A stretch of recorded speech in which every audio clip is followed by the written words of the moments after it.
Bonjour, je m'appelle Catherine Lielly. Je suis mariée et j'ai 4 enfants. Donc, je vais vous exposer quel genre de personne j'étais avant ma conversion. Ma mère, quand j'étais jeune, m'envoyait en vacances régulièrement chez mes grands-parents paternels qui habitent dans le sud de la France.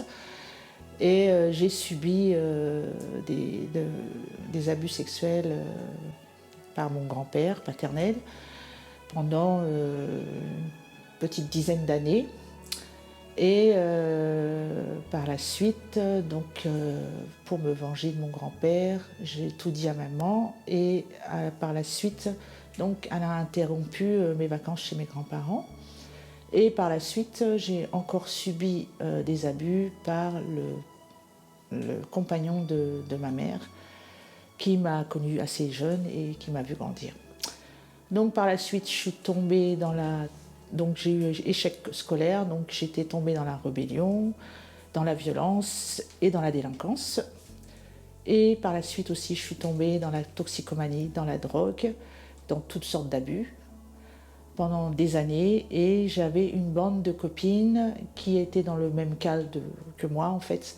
Mais j'en ai une par contre qui s'est convertie en prison. Et elle a connu le Seigneur en prison, en lisant la Bible tout simplement. Le Seigneur s'est révélé à elle. Et du coup, j'avais l'occasion de la rencontrer régulièrement et elle me parlait de Jésus. Mais c'était une époque où je ne voulais pas de Dieu, ni en entendre parler. Et j'étais dans une extrême rébellion et violence et un manque de confiance au niveau de l'homme et du monde adulte. Donc toute cette vie, voilà, je l'ai menée dans la drogue, dans beaucoup de choses, donc je n'irai pas dans les détails. Et j'étais aussi dans l'occultiste, donc je faisais de l'occultiste, je partais régulièrement en Afrique pour aller chercher des gris-gris, tout ce genre de choses-là. Et j'avais des nuits terribles liées à tout ce que je faisais en temps des choses occultes. Par la suite, j'ai rencontré, donc là, j'avais à peu près 33, 34 ans. J'ai rencontré une jeune femme parce que bon, j'étais danseuse. J'étais aussi professeure de danse. Donc cette jeune femme est venue vers moi, elle voulait prendre des cours avec moi et je lui ai donné des cours, on est devenus amis, mais elle m'a partagé qu'elle était chrétienne. Donc le Seigneur ne m'avait pas oubliée. Depuis très jeune, j'ai eu quelques amis qui se sont convertis et qui m'ont parlé du Seigneur. Je l'ai rejeté. Et j'étais arrivée à une période de ma vie où j'étais dans une grande souffrance, très grande souffrance, j'étais très mal. Et donc cette jeune femme m'a parlé de Jésus. Et elle m'a dit, bon évidemment, hein, j'étais pas du tout en accord, j'étais fâchée quand elle m'en parlait, je l'envoyais balader, mais je l'aimais beaucoup. C'était vraiment quelqu'un que j'aimais beaucoup. Donc elle m'a dit, écoute, moi je sais que le Seigneur, tu vas l'accepter dans un an. Et avec maman, on prie pour toi. Donc j'avais dit, bon, tu peux toujours prier, mais je ne me convertirai pas. Donc régulièrement, elle me donnait des films de Jésus. Donc en cachette, je les regardais. Évidemment, je ne lui en parlais pas. J'étais assez orgueilleuse, donc je ne voulais pas lui en parler. Mais il y avait quelque chose qui se passait dans mon cœur, je le sentais. Et à un moment donné, donc elle, quand elle venait, c'était toujours la bagarre. Je l'envoyais balader, et puis bref. Et du coup, un jour, dans ma chambre, j'ai dit, bah écoute, si tu existes, bah, révèle-toi à moi. Et c'était une période où vraiment j'avais vraiment besoin d'amour. Et elle m'a invitée à un séminaire. Donc c'était un pasteur qui venait des États-Unis et elle m'a proposé de venir. Donc au départ j'ai refusé. Donc elle n'a pas lâché. Tous les jours elle me téléphonait. Le séminaire durait une semaine je crois. Et tous les jours, elle m'appelait, à me supplier de venir. Donc, toujours non, non, non. Et un jour, elle a tellement insisté que j'ai dit, bah écoute, je vais venir pour te faire plaisir, mais ne t'attends pas à ce que moi, je me convertisse. Elle m'a dit non, je ne m'attends à rien. tu viens, tu écoutes et tu te feras ta propre idée. Donc je suis venue.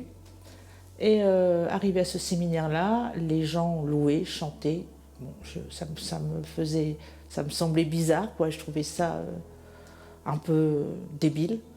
Et là, ce pasteur, en priant, il a levé la main et il a mis le doigt sur moi, mais moi je ne savais pas que c'était moi, donc je me tournais et il disait: la jeune fille qui se tient debout, qui a des grands cheveux longs, à l'époque j'avais des grands cheveux longs, et le Seigneur, alors il n'a même pas dit le nom du Seigneur, avant même qu'il dise le mot Seigneur, j'ai senti quelque chose m'envelopper d'amour, et là je me suis mis à pleurer, je me suis écroulée par terre, je me suis mis à genoux et j'ai pleuré tout ce que j'ai pu pleurer. Comme j'étais quelqu'un qui ne pleurait pas facilement, j'étais quelqu'un de très dur. Et il m'a dit: le Seigneur me dit qu'il te veut. Il te veut, il veut que tu le serves. Alors moi, j'étais tellement étonnée que ce Dieu-là pouvait m'aimer. Je ne pouvais pas penser que ce Dieu-là m'aimait parce que je me sentais sale. Je sentais que j'étais... pour moi, j'étais une mauvaise femme. J'avais raté ma vie. J'avais une vie dégoûtante et j'étais pas repêchable. Vu que les hommes ne m'aimaient pas, vu que j'ai vécu beaucoup d'abus, beaucoup de choses que j'ai vécues m'ont amené à penser que je ne pouvais pas être aimée. Et du coup, cet amour était débordant. J'ai senti, c'est quelque chose, c'est pas facile à expliquer parce que c'est une sensation que j'ai ressentie. J'ai senti que le Saint-Esprit était en train de me visiter et qu'il y avait un gros sac, un gros fardeau qui était en train de tomber, en fait. Donc, j'étais tellement heureuse et en même temps de savoir qu'au moins quelqu'un pensait à moi et m'aimait. Et là, ce jour-là, le pasteur est venu vers moi, il m'a pris dans ses bras et il m'a dit: le Seigneur sait ce que tu as vécu dans ta jeunesse. Donc là, c'était vraiment, j'ai dit: mais ça, c'est pas possible, il n'y a que Dieu qui peut savoir, parce que ce pasteur-là ne me connaissait pas. Donc, du coup, il m'a pris dans ses bras et il m'a dit: est-ce que tu veux vivre et servir le Seigneur? J'ai dit oui, je le veux tout de suite. Et j'ai accepté, et par la suite, donc là, je suis sortie dans la rue. Il y avait du monde dans la rue et je criais à qui voulait bien l'entendre que Jésus était vivant. J'étais tellement contente et je me sentais tellement bien. Et depuis ce jour, j'ai donné ma vie au Seigneur et je ne le regrette pas parce que le Seigneur m'a renouvelée et m'a libérée de la drogue. Donc j'étais dans la drogue dure et il m'a libérée de la drogue. Il m'a libérée de toute forme d'addiction, cigarettes, drogue, alcool, impudicité, tout ce genre de choses-là. Et depuis, je le sers. Il m'a donné un mari, quelque chose. Bon, j'ai été mariée une fois, mais bon, ça n'a pas duré longtemps. J'étais quelqu'un de très instable, qui ne pouvait, je ne savais pas aimer et je n'ai jamais reçu d'amour, donc obligatoirement, je ne pouvais pas non plus en donner. Et le Seigneur m'a tout redonné.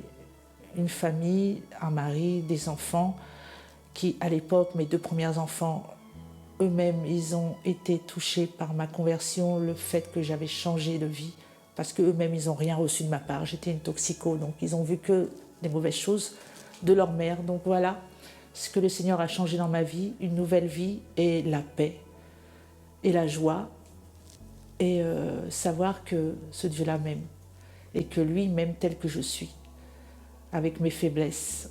Donc je vous exhorte de vous tourner vers ce Dieu-là, et je vous exhorte aussi à ne pas dire il n'existe pas. Il faut seulement lui dire, vous vous mettez dans un coin, dans une petite pièce, dans le secret, et vous dites: Seigneur, moi je te connais, j'entends parler de toi, mais si vraiment tu existes, révèle-toi à moi, et vous allez voir, il va le faire, comme il l'a fait pour moi et qu'il l'a fait pour beaucoup d'autres. Voilà, soyez bénis.